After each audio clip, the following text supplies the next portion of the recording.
the International Climate Initiative of the German Federal Ministry for the Environment, also known as IKI, supports developing and emerging countries under 4 funding areas: mitigation of greenhouse gas emissions, adaptation to the impacts of climate change, conservation of natural carbon sinks with a focus on REDD+, and conservation of biodiversity. As one of the 15 IKI priority countries, Indonesia is an important partner for the achievement of a climate and biodiversity-friendly society.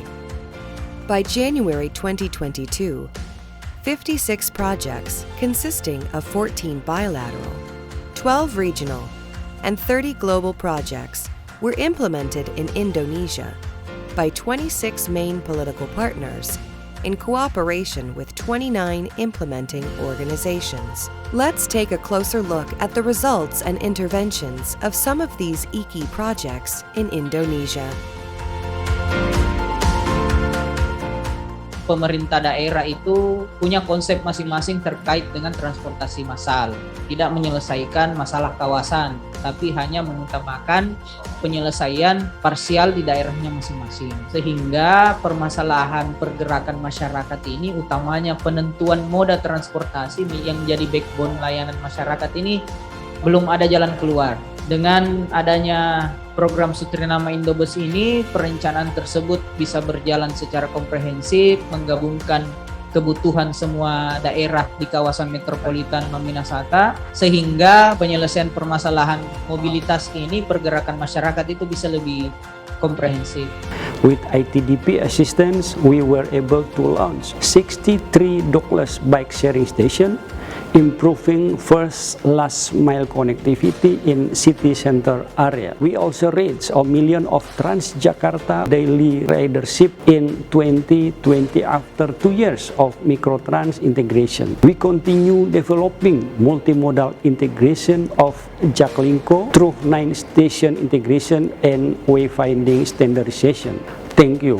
Dan pada kesempatan ini juga kami mengucapkan terima kasih kepada tim GIZ Explore sebagai salah satu mitra kerjasama kami yang selama ini terus mendukung kami dalam melakukan kegiatan-kegiatan sosialisasi dan juga mengimplementasikan pengembangan energi baru terbarukan di Indonesia.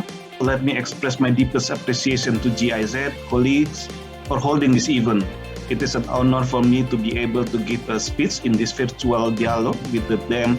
The role of green hydrogen in accelerating the decarbonization in Indonesia energy sector. Provinsi Sulawesi Selatan merupakan provinsi pertama yang menandatangani MOU dengan Bappenas terkait pembangunan rendah karbon di tahun 2019. GIZ mendampingi Pokja Pembangunan Rendah Karbon Sulsel capaian yang dihasilkan dan terbitnya SK Gubernur tentang pembentukan tim Pokja PRK Sulawesi Selatan beranggotakan OPD sektor terkait dan melibatkan akademisi dan NGO lokal. GIZ berperan penting dalam proses penyusunan dokumen kaji ulang RAD-GRK Sulawesi Selatan dan integrasi target penurunan emisi ke dalam RPJMD Provinsi Sulawesi Selatan 2019-2024. Belum adanya fasilitas tersebut, kami sangat terkendala dalam melakukan pengolahan sampah organik. Dan adanya dukungan dari IKLI ini, pengurangan sampah dapat berjalan secara optimal yang sejalan dengan Pergub 77 tahun 2020. Fasilitas ini juga berdampak dalam penurunan gas rumah kaca yang dihasilkan oleh sampah. Semoga program ini dapat direplikasi di tempat lain. Kajian ini menjadi sangat penting untuk mampu menjaga kondisi alam di Provinsi Papua Barat yang masih baik, kemudian juga dapat mendorong proses bottom up dalam pengendalian perubahan iklim di tingkat subnasional sehingga dapat menangkap kearifan lokal yang ada. Akademisi mempunyai peranan yang sangat penting dalam memberikan bantuan masukan maupun input kepada pembuatan skenario model pembangunan rendah karbon di Provinsi Papua Barat.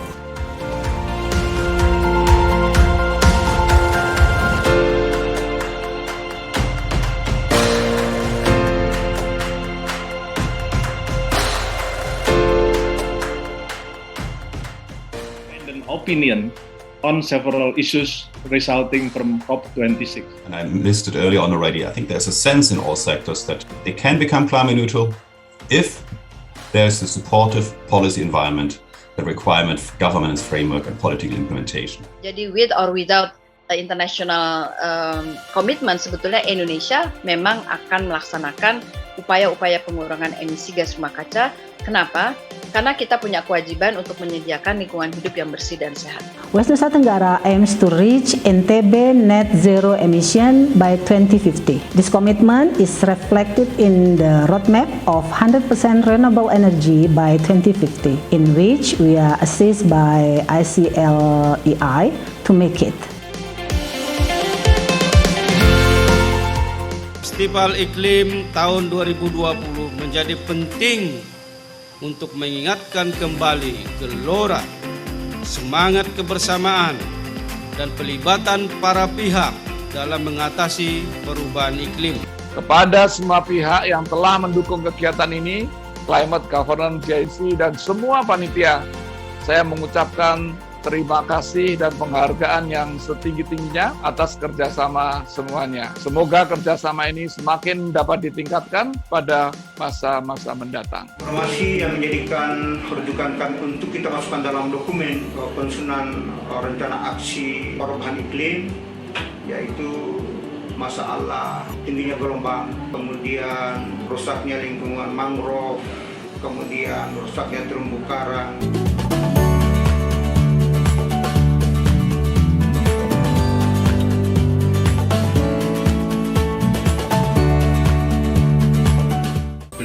SL, saya menggunakan bahan-bahan kimia. Adanya SL di sini, saya rubah sistemnya, yaitu memakai yang ramah lingkungan, yaitu komposisi atau penggunaan mol. Sekarang saya mulai yaitu berbagi ilmu, berbagi pengalaman saya dan berbagi keberhasilan saya kepada kelompok-kelompok di pinggiran pantai seluruh Kabupaten Demak. What we have been pioneering in Indonesia can be replicated elsewhere. There is no standard blueprint, and building with nature is going to be the answer to coastal protection in many places. Dukungan yang diberikan adalah pengembangan aplikasi Pratinjau, di mana dalam aplikasi itu mendorong pemanfaatan data secara bersama oleh OPD teknis, memberikan gambaran umum kepada pemohon terhadap area yang dimohonkan, dan pengawasan terhadap perizinan dapat dilakukan secara maksimal. Kita menanam tanaman asli gambut untuk melakukan penghijauan dan sekaligus tanaman yang produktif untuk masyarakat. Jadi samping itu kita penanaman jelutung ini, kita membangun sekat kanal untuk tetap pembasahan lahan gambut yang selama ini kita kering.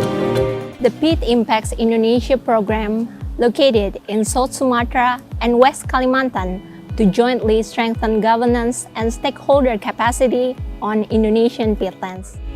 Mudah-mudahan ini dapat membantu Provinsi Sumatera Selatan dalam melindungi masyarakat, menjadikan lingkungan hijau, terutama di lingkungan daerah gambut.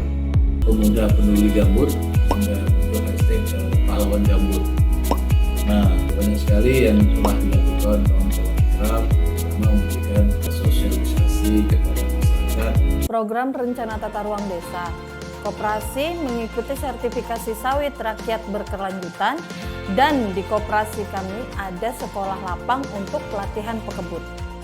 Penetapan rencana tata ruang desa sehingga kami mengetahui semua rencana pengembangan permukiman, pembukaan kebun baru harus sesuai dengan tata ruangnya. Mengetahui area lindung di wilayah Kombeng sehingga kami dan pekebun lainnya menjaga areal tersebut.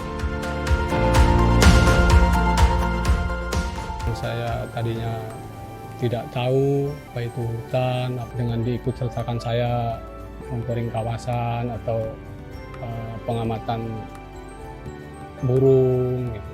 Jadi bisa tahu pengenalan jenis-jenis burung atau satwa-satwa liar. Setelah dengan burung Indonesia ini kami merasakan bisa ada peningkatan. Kalau tidak ada hama yang ada mungkin peningkatan sangat besar. Kita lebih intens dalam memproteksi kawasan kita. Strategi kebijakannya dengan cara pemberdayaan masyarakat, perlindungan dengan patroli dan survei. Kita menggunakan SMART, salah satu tools yang digunakan kita untuk pengambilan data, karena di SMART cukup lengkap dan sangat membantu kita dalam menganalisa strategi untuk kegiatan perlindungan kita. Setelah adanya sekolah lapang ini, karena bisa dipraktekkan langsung, kenyataan semua anggota itu sudah mempraktekkan langsung. Itu aku dikasih karena kan itu soal peatlands juga gitu loh, related sama divisico. Panelnya seru, terus habis itu juga topiknya juga seru, karena kan aku sangat tertarik sama ngelihat refleksi COVID-19 juga kan. Soal peatland management juga pasti akan berperan impactful juga untuk research ke depan yang menurutku gitu. Karena gimana pun kita pasti mendorong a sustainable way to use peatlands. Dan juga mungkin soal biodiversity. Desa Karabitan ini areal mangrove-nya kan besar. Jadi kalau mau bikin wisata mangrove tinggal mau ukur supaya Desa Karabitan ini menjadi desa ekowisata siap bersaing. Saya berharap lewat PK ini supaya itu menjadi kenyataan, supaya bisa membuka mata dari masyarakat Desa Karabitan apa yang telah kita sama-sama lakukan untuk desa ini benar-benar nyata dan dinikmati oleh masyarakat yang ada. Harapan saya bahwa dengan usaha ini dapat menambah pendapatan dari lahan yang kurang produktif menjadi produktif. Setelah adanya proyek Trees on Farm, keinginan serta motivasi menjadi semakin tinggi dan mereka yang usaha itik atau lele tetap menanam. F itu bekerja dengan variasi-variasi tertentu di masing-masing lahan, dan di Ngalo ini tanaman pohon yang dilakukan oleh individu-individu dalam kelompok ternyata dapat mereka lakukan tanpa keterpaksaan. Nah, kami ingin lahan dan hutan kami itu ditutup kembali. Tujuan kami memproduksi butter ini adalah nilai manfaatnya lebih tinggi. Sebelumnya bahwa semua orang bekerja sendiri melalui metodologi yang sederhana dan menyenangkan. Kita di sini saling membutuhkan dalam pengelolaan BTA Danau Sentarum. Saya bisa tahu seperti apa sih peran serta dari semua pihak-pihak terkait. Kita diperkenalkan ke beberapa relasi pemerintah. Kita juga bisa menyuarakan apa yang memang menjadi keinginan kita.